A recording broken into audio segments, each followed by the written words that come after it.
पौराणिक कथाओं के अनुसार भगवान शिव के 12 ज्योतिर्लिंग उन स्थानों पर स्थापित हैं जहां भगवान शिव स्वयं प्रकट हुए थे। सबसे पहला ज्योतिर्लिंग है सोमनाथ ज्योतिर्लिंग, जो गुजरात के सौराष्ट्र में अरब सागर के तट पर स्थित है। शिव पुराण के अनुसार राजा दक्ष ने अपनी 27 कन्याओं का विवाह चंद्रदेव के साथ किया था, लेकिन चंद्रदेव रोहिणी नाम की पत्नी से सबसे अधिक प्रेम करते थे। इससे बाकी सभी कन्याएं दुखी रहने लगी। उन्होंने अपनी पीड़ा अपने पिता राजा दक्ष को बताई। राजा दक्ष चंद्रदेव के पास गए। हे वत्स, तुम निर्मल कुल में उत्पन्न हुए हो, फिर तुम बाकी सभी पत्नियों से ये भेदभाव क्यों करते हो? उम्मीद है आगे से हमें दोबारा ये शिकायत सुनने को नहीं मिलेगी। लेकिन चंद्रदेव अपनी हरकतों से बाज नहीं आए। ये देख दक्ष बहुत क्रोधित हुए। इसलिए मैं तुम्हें क्षय रोग होने का श्राप देता हूँ। इतना कहते ही वो क्षय रोग से ग्रसित हो गए। चंद्रदेव इसके निवारण के लिए ब्रह्मा जी के पास गए। जो हुआ सो हुआ। आप प्रभास नाम क्षेत्र में जाएं और मृत्युंजय का जाप करते हुए भगवान शिव के शिवलिंग की स्थापना करते हुए उनकी हमेशा पूजा करें। चंद्रदेव ने ऐसा ही किया। महादेव ने उनकी प्रार्थना सुन ली और चंद्रदेव उस रोग से मुक्त हो गए। अथार्थ लिंग के रूप में प्रकट हो सोमनाथ कहलाए। दूसरा ज्योतिर्लिंग है मल्लिकार्जुन ज्योतिर्लिंग। यह ज्योतिर्लिंग भगवान शिव और माँ पार्वती का संयुक्त रूप है। एक बार, महादेव, मुझे लगता है अब हमें अपने दोनों पुत्रों का विवाह कर देना चाहिए। देवी, मेरे पास इसका एक उपाय है। महादेव ने दोनों पुत्रों को सृष्टि का चक्र लगाने के लिए कहा। कार्तिक मोर पर बैठकर चले गए, जबकि गणेश जी महादेव और माँ पार्वती के चक्कर लगाने लगे। मेरा संसार तो आप दोनों ही हो, इसलिए मैं आपके चक्कर लगा रहा हूँ। ये सुनकर महादेव और माँ पार्वती बहुत खुश हुए और उन्होंने गणेश की शादी विश्वरूपम की दोनों बेटियों रिद्धि और सिद्धि, दो बहनों से करवा दी। लेकिन कार्तिकेय जब वापस लौटे तो उन्हें ये जानकर बहुत बुरा लगा। अब से मैं कभी भी विवाह नहीं करूंगा, आजीवन बिन ब्याह के ही रहूंगा। ये कहकर कार्तिकेय नाराज होकर क्रोच पर्वत चले गए। तब माता पार्वती और भगवान शिव पुत्र को देखने स्वयं क्रोच पर्वत पर गए। तब भगवान शिव ज्योति रूप धारण कर वहीं विराजमान हो गए ताकि पुत्र दर्शन हो सके। तीसरा ज्योतिर्लिंग है महाकालेश्वर ज्योतिर्लिंग, जो मध्य प्रदेश के उज्जैन में स्थित है। मान्यता है कि उज्जैन में चंद्रसेन नामक शिव भक्त राजा था। एक बार श्रीकर नामक एक 5 वर्ष के बालक ने राजा को शिवलिंग की पूजा करते देखा, तो घर आते समय वह एक पत्थर का टुकड़ा घर ले आया और उसी को शिवलिंग मानकर उसकी पूजा करने लगा। यह देखकर उस बालक की माता ने पत्थर उठाकर घर से बाहर फेंक दिया और बालक को घर के अंदर ले जाने लगी।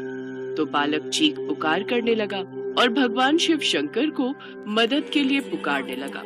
शिव, मेरी मदद करो शिव। ये कहते हुए वो वहीं बेहोश हो गया। जब बालक होश में आया तो उसने देखा कि सामने सोने के दरवाजों वाला विशाल मंदिर है। जब बालक की माता ने ये सब देखा तो बालक को उठाकर गले से लगा लिया। मुझे माफ कर दे पुत्र। तब से यही ज्योतिर्लिंग महाकालेश्वर ज्योतिर्लिंग के रूप में पूजा जाता है। चौथा ज्योतिर्लिंग ओंकारेश्वर ज्योतिर्लिंग है, जो मध्य प्रदेश की मोक्षदायिनी कही जाने वाली नर्मदा नदी के तट पर बसा है। एक बार की बात है, देव ऋषि नारद मुनि शिव की भक्ति करने विंध्य पर्वत पर गए। तभी गिरिराज विंध्य ने उनका स्वागत किया और बोले, हे देवश्री नारद, मेरे यहाँ किसी चीज की कमी नहीं है, मेरे पास सब कुछ है। हे विंध्य, तुम्हारे यहाँ भले ही सब कुछ है, लेकिन मेरु पर्वत तुमसे बहुत ऊंचा है, उसके शिखर देवलोक तक जा पहुँचे हैं। ये कहकर वो वहाँ से चले गए। फिर विंध्य ने भगवान शिव की कठोर तपस्या करने का फैसला किया। कहो विंध्य, तुम्हारी क्या इच्छा है? हे महादेव, आप यहाँ स्थिर रूप में निवास करें। ये सुनकर महादेव बहुत प्रसन्न हुए और फिर वहाँ ओंकारेश्वर ज्योतिर्लिंग स्थापित हो गया। भगवान शिव का 5वां ज्योतिर्लिंग केदारनाथ ज्योतिर्लिंग है, जो कि उत्तराखंड में हिमालय के केदार नाम की चोटी पर स्थित है। कहा जाता है कि भगवान विष्णु के नर और नारायण नाम के 2 अवतार हुए थे। वे दोनों पार्थिव शिवलिंग बनाकर भोलेनाथ की तपस्या करने लगे। ओम नमः शिवाय। उनकी पूजा से प्रसन्न होकर महादेव उनके समक्ष आए। मैं तुम दोनों की पूजा से अत्यंत प्रसन्न हूँ। मांगो, तुम्हें क्या चाहिए? अगर आप हमारी पूजा से प्रसन्न हैं, तो फिर आइए और इस शिवलिंग में विराजमान हो जाइए। ये सुनकर महादेव मुस्कुराए। फिर वो वहीं उस केदारनाथ ज्योतिर्लिंग में विराजमान हो गए। भगवान शिव का छठा ज्योतिर्लिंग भीमा शंकर ज्योतिर्लिंग है। यह ज्योतिर्लिंग डाकिनी नामक स्थान में स्थित है। पौराणिक समय में एक महाप्रकर्मी राक्षस भीम हुआ करता था। वह राक्षस कुंभकर्ण और कर्कटी का पुत्र था। उसने अपनी माँ से गुफा में रहने का कारण पूछा। तब कर्कटी ने कहा, पुत्र, लंकापति रावण के छोटे भाई कुंभकर्ण तुम्हारे पिता थे। श्री राम और उनकी सेना ने उनका वध कर डाला। तुम चिंता मत करो माता, मैं अपने पिता की मृत्यु का बदला अवश्य लूंगा। फिर उसने शिव भक्त राजा सुधीक्षण को भी परास्त कर दिया और उनका राज्य हड़प लिया। साथ ही राजा को बंदी बनाकर कारावास में डाल दिया। लेकिन राजा कारावास में भी मिट्टी का शिवलिंग बनाकर शिव जी की पूजा करने लगे। लेकिन किसी ने भीम से कह दिया, राजा आपके नाश के लिए शिव की पूजा कर रहे हैं। क्या मेरा विनाश? मैं अभी उसका वध कर दूंगा। भीम गुस्से में राजा के पास गया और तलवार शिवलिंग पर चलाने लगा। तभी वहां महादेव प्रकट हुए और उन्होंने उसका खात्मा कर दिया। फिर महादेव से राजा सुदीक्षण ने प्रार्थना की कि वो लोगों के कल्याण के लिए अब से यहीं बस जाएं। तब से महादेव भीमा शंकर ज्योतिर्लिंग के नाम से वहीं विराजमान हो गए। भगवान शिव का 7वां ज्योतिर्लिंग विश्वनाथ ज्योतिर्लिंग है, जो उत्तर प्रदेश के वाराणसी में स्थित है। ऐसी मान्यता है कि एक बार भगवान शिव के मन में 1 से 2 हो जाने की इच्छा हुई। इसके पश्चात वे शिव और शक्ति नाम से नर और नारी रूप में प्रकट हुए। तुम्हें सृष्टि के कल्याण के लिए पूजा करनी होगी, लेकिन कहाँ प्रभु? तब के लिए यहाँ कोई स्थान है ही नहीं। फिर उन दोनों ने प्रकृति की रचना की, जिसमें एक नर और नारी हुए। तब शिव जी ने वहाँ काशी नगरी का निर्माण किया। उस पुरुष ने शिव जी की खूब तपस्या की। भीषण गर्मी में भी तप के कारण उसके शरीर से अनेक जलधाराएं बहने लगी, जिससे काफी तेज बाढ़ आ गई और वो काशी उसमें डूबने लगी। तब भगवान शिव ने काशी को अपने त्रिशूल से बचा लिया। सब कुछ शांत हो जाने के बाद फिर शिव जी ने काशी को धरती पर रख दिया और लोगों के उद्धार के लिए विश्वनाथ ज्योतिर्लिंग की स्थापना की। शिव जी के 8वें ज्योतिर्लिंग का नाम त्र्यंबकेश्वर ज्योतिर्लिंग है, जो महाराष्ट्र के नासिक में स्थित है।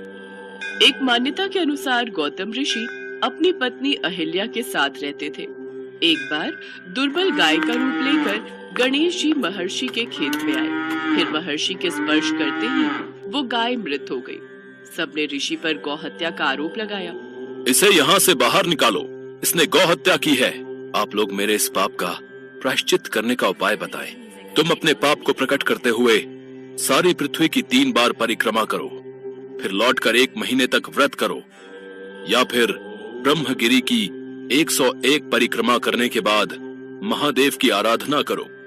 उसके बाद ही तुम्हारी शुद्धि होगी। महर्षि गौतम अपनी पत्नी अहिल्या के साथ मिलकर भगवान शिव की आराधना करने लगे।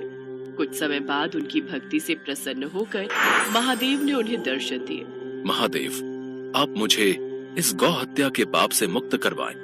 लेकिन तुमने तो कोई पाप किया ही नहीं है। उन सब ब्राह्मणों ने मिलकर तुम्हारे साथ छल किया है और गणेश की भक्ति कर उन्हें गौ बनने पर तुम्हारे साथ ऐसा करने पर मजबूर किया।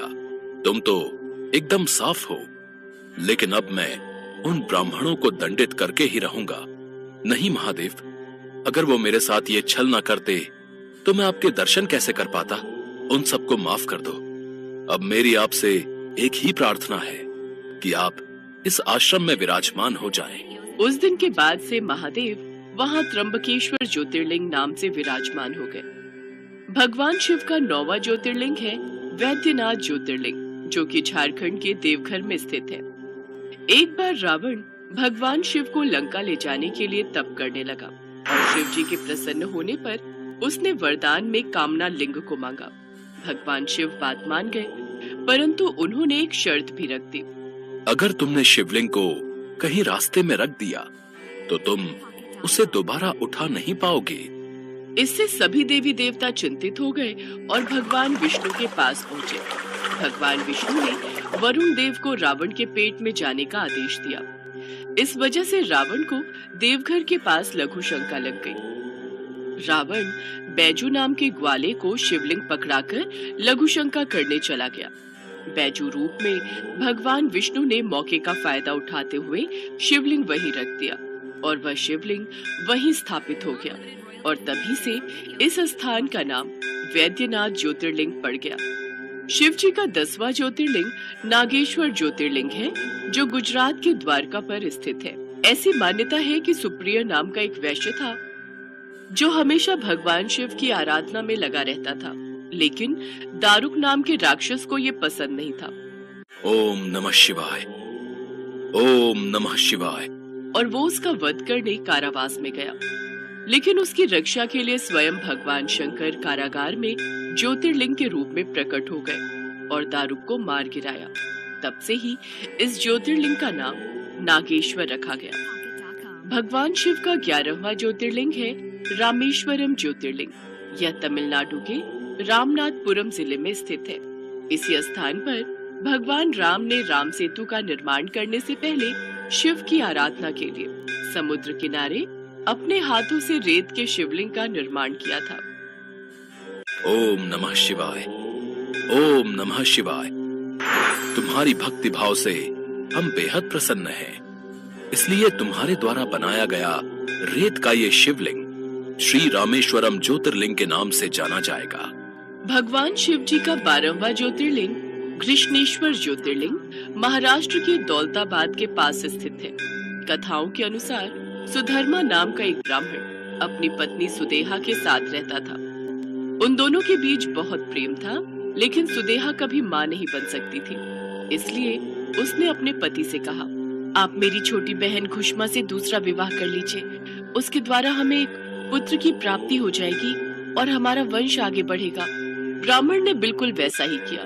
खुशमा भगवान शिव की बड़ी भक्त थी। कुछ समय बाद खुशमा ने एक बेटे को जन्म दिया। कुछ समय बाद अब सुदेहा के मन में ईर्ष्या की भावना जागने लगी। इसने मेरा पति छीन लिया, ऊपर से पुत्र भी प्राप्त हो गया। यही सोचते हुए उसने उस बेटे को मार डाला और उसका शव उसी नदी में डाला जहां खुशमा प्रतिदिन शिवलिंग बनाकर उनकी पूजा करके नदी में प्रवाहित करती थी। अगली सुबह सारे घर में कोहराम मच गया, लेकिन खुशमा भक्ति में लीन रही। जैसे ही पूजा खत्म करके उसने शिवलिंग नदी में प्रवाहित किए, तभी उसका बेटा सही सलामत जीवित बाहर आ गया। साथ ही महादेव भी वहां प्रकट हुए और खुशमा से वर मांगने को कहा। प्रभु, आप मेरी बहन को क्षमा करें और लोक कल्याण के लिए इस स्थान पर सदा के लिए निवास करें। तथास्तु। उस दिन के बाद से कृष्णेश्वर ज्योतिर्लिंग में शिव सदा के लिए विराजमान हो गए।